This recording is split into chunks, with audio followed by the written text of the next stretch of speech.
The Polar Express, written and illustrated by Chris Van Allsburg.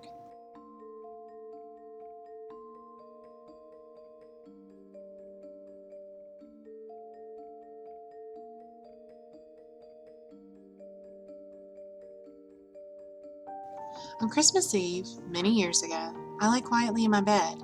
I did not rustle the sheets. I breathed slowly and silently. I was listening for a sound a friend had told me I'd never hear, the ringing of bells of Santa's sleigh. "There is no Santa," my friend had insisted, but I knew he was wrong. Late that night, I did hear sounds, though not of ringing bells. From outside came the sounds of hissing steam and squeaking metal. I looked through my window and I saw a train standing perfectly still in front of my house.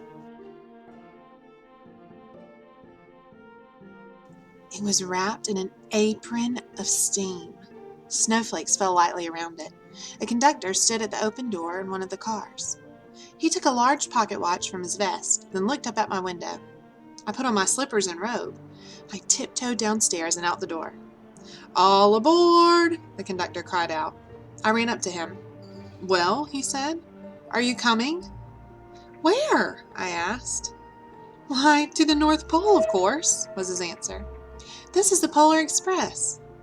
I took his outstretched hand and he pulled me aboard.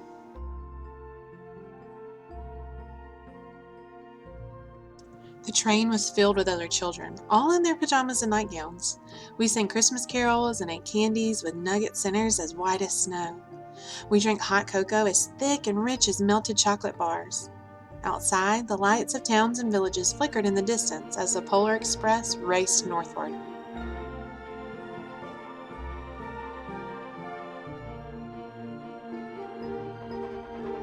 Soon, there were no more lights to be seen. We traveled through cold, dark forests where lean wolves roamed and white-tailed rabbits hid from our train as it thundered through the quiet wilderness.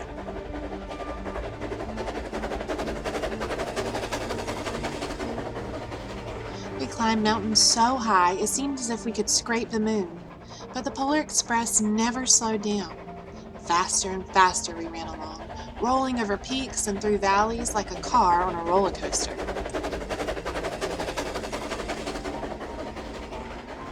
The mountains turned into hills, the hills to snow-covered plains.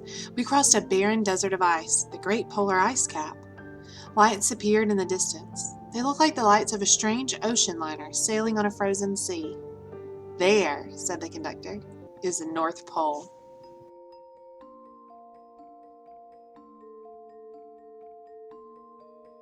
The North Pole. It was a huge city standing alone at the top of the world, filled with factories where every Christmas toy was made. At first, we saw no elves.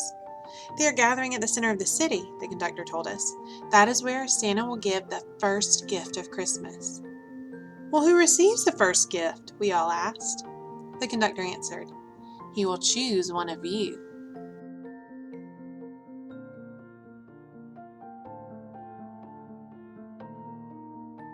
"Look!" shouted one of the children. "The elves!" Outside, we saw hundreds of elves. As our train drew closer to the center of the North Pole, we slowed to a crawl. So crowded were the streets with Santa's helpers. When the Polar Express could go no further, we stopped and the conductor led us outside.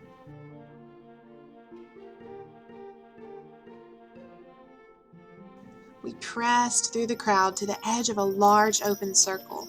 In front of us stood Santa's sleigh. The reindeer were excited. They pranced and paced, ringing the silver sleigh bells that hung from their harnesses. It was a magical sound like nothing I'd ever heard. Across the circle, the elves moved apart and Santa Claus appeared. The elves cheered wildly. He marched over to us and, pointing to me, said, "Let's have this fellow here." He jumped into his sleigh. The conductor handed me up. I sat on Santa's knee and he asked, "Now, what would you like for Christmas?"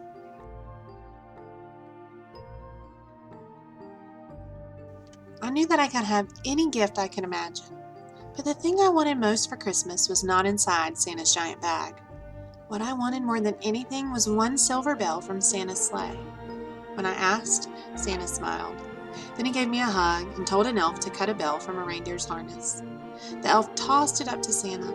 He stood holding the bell high above him and called out, "The first gift of Christmas!"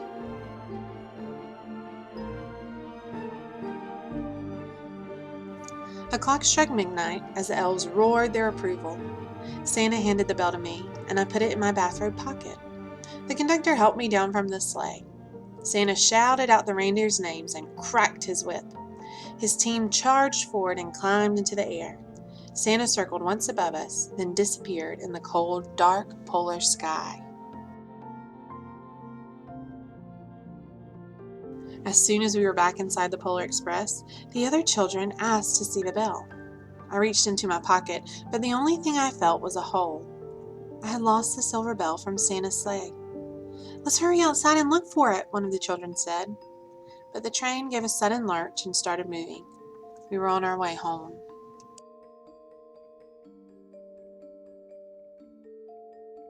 It broke my heart to lose the bell. When the train reached my house, I sadly left the other children. I stood at my doorway and waved goodbye. The conductor said something from the moving train, but I couldn't hear him. "What?" I yelled out. He cupped his hands around his mouth. "Merry Christmas!" he shouted.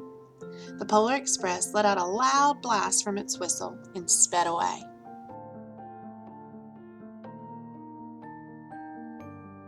On Christmas morning, my little sister Sarah and I opened our presents.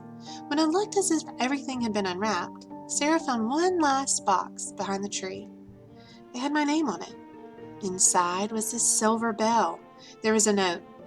"Found this on the seat of my sleigh. Fix that hole in your pocket. Signed, Mr. C." I shook the bell. It made the most beautiful sound my sister and I had ever heard. But my mother said, "Oh, that's too bad." "Yes," said my father, "it's broken." When I'd shaken the bell, my parents had not heard a sound. At one time, most of my friends could hear the bell, but as years passed, it fell silent for all of them. Even Sarah found one Christmas that she could no longer hear its sweet sound. Though I've grown old, the bell still rings for me, as it does for all who truly believe.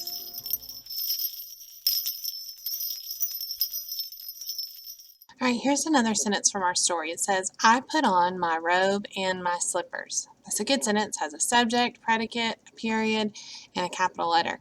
And it's using that magic word, and again, it tells us two things that the little boy put on. My robe and my slippers. So he put on his robe and his slippers. We could do the same thing. We could say, "I put on my socks and hat." And now our sentence tells two things that we put on, not just one. I put on my socks and hat. That magic word "and" is letting us tell more things. Like we could change socks to mittens and tell two different things. I put on my mittens and hat. Or we could change hat to coat. I put on my mittens and coat. We can make all kinds of things that we put on. I put on my hat and coat. Ooh. Or we could say, I put on my socks and coat.